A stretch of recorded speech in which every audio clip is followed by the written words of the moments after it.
आज महाराष्ट्र झारखंड चुनाव का ऐलान दोपहर 3:30 बजे तारीखों का ऐलान होगा और दोपहर 3:30 बजे प्रेस कॉन्फ्रेंस करेगा चुनाव आयोग। राजस्थान में 7 सीटों पर होने वाले उपचुनाव को लेकर भी तारीखों का ऐलान आज कर सकता है चुनाव आयोग। बड़ी खबर, चुनाव आयोग की प्रेस कॉन्फ्रेंस आज। तो चुनाव आयोग महाराष्ट्र और झारखंड में विधानसभा चुनाव की तारीखों का आज ऐलान करने वाला है। इलेक्शन कमीशन दोपहर 3:30 बजे प्रेस कॉन्फ्रेंस करेगा और महाराष्ट्र में पिछले 2 विधानसभा चुनाव की तरह सिंगल फेज में हो सकता है वोटिंग हो, वहीं झारखंड में ट्रेंड बरकरार रखा जा सकता है। आज प्रेस कॉन्फ्रेंस होगी इलेक्शन कमीशन की 3:30 बजे और राजस्थान में 7 सीटों पर होने वाले उपचुनाव को लेकर भी तारीखों का ऐलान हो सकता है। अधिक जानकारी के लिए हमारे political editor Rajiv Tiwari phone line पर फिलहाल जुड़ गए हैं। राजीव, बहुत बड़ी खबर है, आज इलेक्शन कमीशन प्रेस कॉन्फ्रेंस करेगा और निश्चित तौर पर क्योंकि राजस्थान में भी उपचुनाव होने हैं 7 सीटों पर, और इसके अलावा अगर महाराष्ट्र और झारखंड की बात करें तो हो सकता है कि जो वोटिंग का ट्रेंड है, झारखंड में 5 फेज में वोटिंग होती आई है, तो हो सकता है वही बरकरार रहे। इसके अलावा महाराष्ट्र में 2 विधानसभा चुनाव की तरह सिंगल फेज में वोटिंग हो सकती है, क्या कुछ जानकारी? बिल्कुल, देखिए, सबसे महत्वपूर्ण चीज यही है कि आज चुनाव आयोग जो है तारीखों का ऐलान कर देगा। चुनाव आयोग की तरफ से मैसेज दे दिया गया कि 3:30 बजे प्रेस वार्ता करके, हर बार की तरफ प्रेस वार्ता करके तारीखों का ऐलान किया जाएगा। और एक महत्वपूर्ण बात आपने जो कहा कि जो झारखंड है, देखिए झारखंड राज्य में जो सीटें तो 81 है, लेकिन सबसे महत्वपूर्ण चीज है कि वहाँ पे जो कई ऐसे संवेदनशील क्षेत्र हैं जहाँ नक्सलाइट बेल्ट जिसे कहा जाता है, जहाँ पे नक्सल हावी है। सुरक्षा के मद्देनजर चुनाव आयोग अपने हिसाब से हर बार इंटरनल सर्वे कराता है, वहाँ पे सुरक्षा का मौका मुआयना किया जाता है। उसके बाद तैयारी की जाती है कि कितने फेज में यहाँ पे चुनाव संपन्न कराया जा सकता है शांतिपूर्ण तरीके से। उसी हिसाब से चुनाव आयोग जो है तारीखों का ऐलान करता है और कितने फेज में होगा उसको लेकर प्रॉपर एक तैयारी की जाती है, गाइडलाइन बनाया जाता है। तो अब जहाँ महाराष्ट्र और झारखंड विधानसभा चुनाव को लेकर देखिए, चुनाव आयोग की जो टीम महाराष्ट्र भी गई थी, झारखंड भी गई थी, वहां पर तमाम चीजों को, तमाम पॉलिटिशियन से बात करने के बाद सारी हालात को देखते हुए जो है सब कुछ तैयार कर लिया गया था। तो कल से संभावना जताई जा रही थी कि आज जो है तारीखों का ऐलान हो जाएगा। तो अब चुनाव आयोग की तरफ से कंफर्म कर दिया गया है कि दोपहर 3:30 बजे चुनाव के तारीखों का ऐलान कर दिया जाएगा। अब देखना है कि चूंकि देखा जाए तो झारखंड में चूंकि शांतिपूर्ण तरीके से, व्यवस्थित तरीके से चुनाव संपन्न कराना है, तो झारखंड में कितने फेज में कराया जाता है। लेकिन जहाँ तक महाराष्ट्र की स्थिति है, तो महाराष्ट्र में देखिए उस तरह की स्थिति नहीं हो पाती है जो झारखंड की हालात है। तो कुल मिला के इंतजार करना होगा कि कितने फेज में इस बार झारखंड और महाराष्ट्र में चुनाव आयोग चुनाव संपन्न कराता है। यह प्रेस वार्ता के माध्यम से चुनाव आयोग जानकारी देगा। एक महत्वपूर्ण बात यह है कि देखिए, जो चुनाव होना है, चाहे वो राजस्थान हो, उत्तर प्रदेश हो या दूसरे राज्य हैं, उनके भी तारीखों का आज ऐलान किया जा सकता है। ऐसी सूत्रों से जानकारी मिल रही है कि इन दोनों राज्यों के साथ ही उपचुनाव को भी संपन्न कराया जाएगा। राजस्थान की बात की जाए तो देखिए, राजस्थान में 7 सीटों पर चुनाव होना है, इसको लेकर चुनाव आयोग की तरफ से पूरी तैयारी कर ली गई है। तो संभावना यही जताई जा रही है कि आज जब 2 राज्यों के तारीखों का ऐलान होगा तो राजस्थान में जो उपचुनाव होने हैं 7 सीट पे, वहां के भी तारीखों का ऐलान हो जाएगा। साथ ही बात किया जाए तो उत्तर प्रदेश और दूसरे राज्यों में भी जहाँ पर चुनाव है वहाँ के तारीखों का ऐलान हो जाएगा। जी अच्छा राजीव, देखिए महाराष्ट्र में 26 नवंबर को और झारखंड में 29 दिसंबर को कार्यकाल सरकार का खत्म हो रहा है, और हर बार जो आयोग है सरकार के कार्यकाल खत्म होने से 45 दिन पहले आचार संहिता लगाता है। लेकिन महाराष्ट्र सरकार के कार्यकाल के लिहाज से देखें तो अब 40 दिन ही शेष बचे हैं, और यही कारण कि ऐलान को लेकर अब राजनीतिक हलकों में भी कई सारी अटकलें हो रही हैं। बिल्कुल, देखिए, अगर बात किया जाए तो इसमें चुनाव आयोग प्रॉपर तैयारी के बाद ही तारीखों का ऐलान करता है। तो जब समय की बात की जाए तो समय थोड़ा आगे पीछे हो जाता है, ऐसा चुनाव आयोग के अधिकारियों द्वारा कहा जाता है। लेकिन चुनाव व्यवस्थित तरीके से हो, इस व्यवस्थित तरीके से संपन्न कराया जाए, कहीं पे किसी प्रकार की कोई उपद्रव तत्व जो होते हैं हावी न हो पाए। क्योंकि देखिए, अगर बात किया जाए तो जब भी विधानसभा चुनाव या जो भी आम चुनाव होते हैं तो उस समय चुनाव आयोग सुरक्षा व्यवस्था को पुख्ता करने को लेकर के लगातार डेडिकेट रहता है। और चुनाव आयोग की रिस्पॉन्सिबिलिटी होती है कि निष्पक्ष तरीके से, सही तरीके से चुनाव संपन्न कराया जाए। और इसी को लेकर के चुनाव आयोग लगातार, क्योंकि देखिए अगर बात किया जाए तो शुरू में देखा गया था कि 4 राज्यों में इस साल चुनाव होना है तो एक साथ कराया जा सकता था, लेकिन कहीं भी स्थिति अनियंत्रित न हो, सुव्यवस्थित तरीके से चुनाव हो, इसी वजह से देखिए पहले हरियाणा का चुनाव कराया गया, जम्मू कश्मीर का चुनाव कराया गया, उसके बाद अभी 2 राज्यों का चुनाव कराया जा रहा है। चुनाव आयोग चारों तरफ से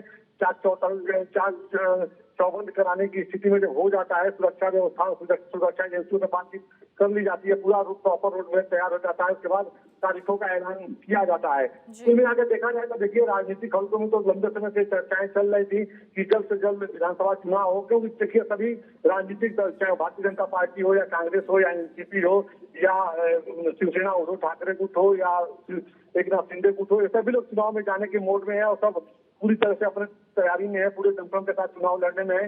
यहाँ तक कि देखिए एनडीए जो है, भारतीय जनता पार्टी अपने एनडीए घटक दलों के साथ चुनाव में जाने की पूरी तैयारी में है। सीट शेयरिंग को मिले की कई दलों की बैठकें हो चुकी है।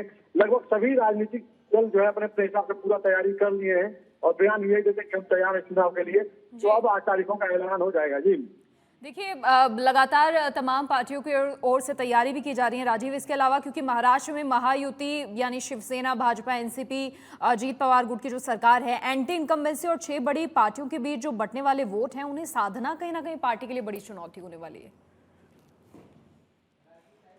बिल्कुल आपने सही कहा। देखिए जहाँ भी भारतीय जनता पार्टी या एनडीए की जो सरकार है, एंटी इनकम्बेंसी की बात सामने आती है, लेकिन भारतीय जनता पार्टी या केंद्र सरकार में भी भारतीय जनता पार्टी की सरकार है और राज्य में भी एनडीए की सरकार रही है, तो जब भी देखिए भारतीय जनता पार्टी के नेता चुनाव प्रचार में जाते हैं तो डबल इंजन सरकार की बात करते हैं कि डबल इंजन की जो सरकार है तो हमने किस तरह का डेवलपमेंट का काम किया है। आपने देखा पिछले दिनों प्रधानमंत्री नरेंद्र मोदी जब महाराष्ट्र के दौरे पे थे तो तमाम सौगात दिए वहां के जनमानस को, और उसके पहले जो विकास कार्य हुआ है उनको भी लेकर के भारतीय जनता पार्टी चर्चा करती रहती है। देखिए जहाँ तक एंटी इनकम्बेंसी की बात की जाए तो इसको लेकर के हरियाणा में भी यही चर्चा चल रही थी कि एंटी इनकम्बेंसी है और इसी की वजह से मनोहर लाल खट्टर को हटा करके नायब सिंह सैनी को मुख्यमंत्री बनाया गया। तमाम तरह की बातें आ रही थी, लेकिन सारी अटकलों को पूर्ण विराम लग गया और भारतीय जनता पार्टी ये जीत सुनिश्चित कर ली। और अब भारतीय जनता पार्टी के जो नेता हैं या उसके घटक दल के जो नेता हैं, चाहे वर्तमान मुख्यमंत्री एकनाथ शिंदे हो या अजीत पवार हैं, ये सभी लोग लगातार विकास कार्यों को लेकर के जनमानस को जोड़ने की कोशिश कर रहे हैं। जनता किसके पक्ष में जाती है यह तो समय बताएगा। तारीखों के ऐलान के बाद जनता का या नेताओं का अपना अपना फीजा होता है अपने अपने क्षेत्र में, कहाँ किसका मूड जाता है उसका सर्वे अपने हिसाब से नेता कराते हैं। लेकिन इतना जरूर है कि भारतीय जनता पार्टी महाराष्ट्र को लेकर पूरी तरह से लगातार चर्चाओं में बनी हुई है, क्योंकि भारतीय जनता पार्टी बहुत सीरियस होकर इस बार चुनाव लड़ रही है। बिल्कुल आपने सही कहा कि एंटी इनकम्बेंसी का असर भारतीय जनता पार्टी के नेताओं में है। और कल भारतीय जनता पार्टी मुख्यालय में जो है महाराष्ट्र बीजेपी कोर कमेटी की बैठक भी हुई, जहाँ पे गृह मंत्री अमित शाह, बीजेपी के राष्ट्रीय जेपी नड्डा सभी लोग मौजूद रहे और वहाँ पर आगे के रोड मैप को लेकर के चर्चा किया गया कि कैसे चुनाव लड़ना है, कैसे एनडीए के जो घटक दल है, चाहे एकनाथ शिंदे की पार्टी हो या अजीत पवार की पार्टी हो, इन लोगों का जो डिमांड है उनको कैसे पूरा करना है, कैसे साफ लेकर के चलना है। इन तमाम मुद्दों पर चर्चा करने के बाद भारतीय जनता पार्टी के जो वरिष्ठ नेता है उनका जो कैमरा ओपिनियन आया, जो बयान आया, उसमें उन्होंने यही कहा कि हम लोग चुनाव के लिए तैयार हैं और अपने घटक दल के साथ हम लोग मिलकर के चुनाव लड़ेंगे। लेकिन जनमानस को भरोसा में लेने के लिए, उनको विश्वास दिलाने के लिए हम लोग हर तरह से तैयारी में जुटे हुए हैं और जनता हमारे साथ है, क्योंकि डबल इंजन की सरकार ने वहाँ विकास कार्य किया है और इन्हीं चीजों को लेकर के हम लोग जनता के बीच में जाएंगे। तो अपने अपने हिसाब से लोक लुभावनी बातें होती हैं चुनाव में। अब देखना होगा कि कांग्रेस पार्टी या जो शरद पवार खेमा है ये क्या कुछ जनता के बीच लेके जाते हैं। उद्धव ठाकरे मुख्यमंत्री वहाँ पे थे तो क्या कुछ उन्होंने काम किया था, कैसे जनता को अपने से जोड़ते हैं, तमाम चीजें हैं। विपक्षी पार्टियों के लिए भी सब अपने अपने हिसाब से तैयारी में जुटे हुए हैं। फिलहाल आज सबको इंतजार है कि महाराष्ट्र में कितने फेज में चुनाव कराए जाएंगे, क्या कुछ चुनाव आयोग से कहा जाता है। सभी नेता इस समय इसी इंतजार में, इसी को लेकर बातचीत कर रहे हैं। सबको इंतजार है 3:30 बजने का। जी अब इसके अलावा राजीव, देश के कई राज्यों में उपचुनाव भी होने हैं, यूपी, राजस्थान, पंजाब, बिहार, मध्य प्रदेश, छत्तीसगढ़, और इनमें से अगर पंजाब को छोड़कर बात करें तो सभी जगह भाजपा सत्ता में है और लिहाजा एंटी इनकम्बेंसी का जो फैक्टर है उसके साथ लड़ने के साथ कैंडिडेट का जो लोकल कनेक्ट है वही चुनाव के नतीजे तय करेगा। बिल्कुल सही कहा आपने, बिल्कुल सही कहा आपने। जो लोकल जो नेता हैं, जो क्षेत्रीय नेता हैं जी, और यह महत्वपूर्ण होगा चुनाव में, क्योंकि अगर बात किया जाए, देखिए राजस्थान की बात की जाए तो राजस्थान में 7 सीटों पे चुनाव होने हैं। लेकिन भारतीय जनता पार्टी का यही मानना है कि भारतीय जनता पार्टी के नेता यही कह रहे हैं, बयान भी दे रहे हैं कि कैमरे पर आप कैमरा ये कह रहे हैं कि हमारे पास तो एक ही सीट है, 4 सीट कांग्रेस पार्टी की थी, एक सीट जो है राष्ट्रीय लोकतांत्रिक पार्टी की थी और एक आदिवासी पार्टी की थी। लेकिन हम सातों की सातों सीट जीतने के लिए पूरी तरह से रणनीति बनाए हुए हैं। यहाँ तक कि देखिए मदन राठौर जो प्रदेश अध्यक्ष हैं बीजेपी के और राजस्थान के, वो दिल्ली दौरे पे कल रहे और कल जब उनसे बात हुई तो अपनी सीट जीतेंगे ही, क्योंकि हमारे पास एक ही सीट है। लेकिन हम जो कांग्रेस की जो सीटें हैं उसको भी हम छीन लेंगे। तो भारतीय जनता पार्टी पूरी तैयारी में जुटी है, पूरी ताकत के साथ चुनाव लड़ने के लिए अपने हिसाब से रोड मैप तैयार किया गया है। पिछले दिनों जो है राजस्थान को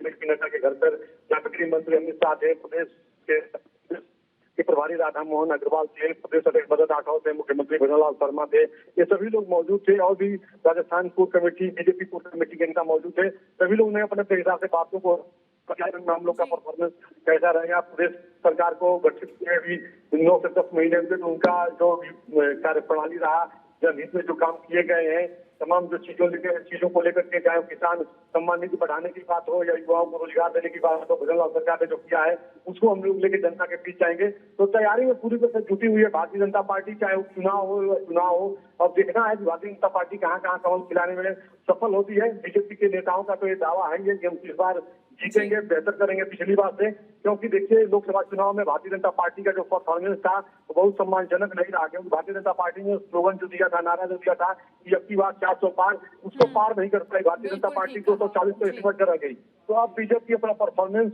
सुदृढ़ करने के लिए, अपने परफॉर्मेंस को दिखाने के लिए, सही करने के लिए पूरी ताकत और रणनीतिक रूप से चुनावी मैदान में जाने की तैयारी में जुटी हुई है। जी बिल्कुल ठीक कह रहे हैं राजीव आप, क्योंकि देखिए 2024 चुनावी साल और लोकसभा सहित 6 राज्यों में चुनाव हुए हैं और उसके अलावा लोकसभा में आपने ठीक कहा भाजपा अकेले बहुमत का आंकड़ा तो पार नहीं कर पाई, लेकिन जो तमाम सहयोगी हैं उनके दम पर रिकॉर्ड लगातार तीसरी बार सरकार बना ली और पहले मोदी ऐसे चेहरे गैर कांग्रेसी जो तीसरी बार प्रधानमंत्री बने।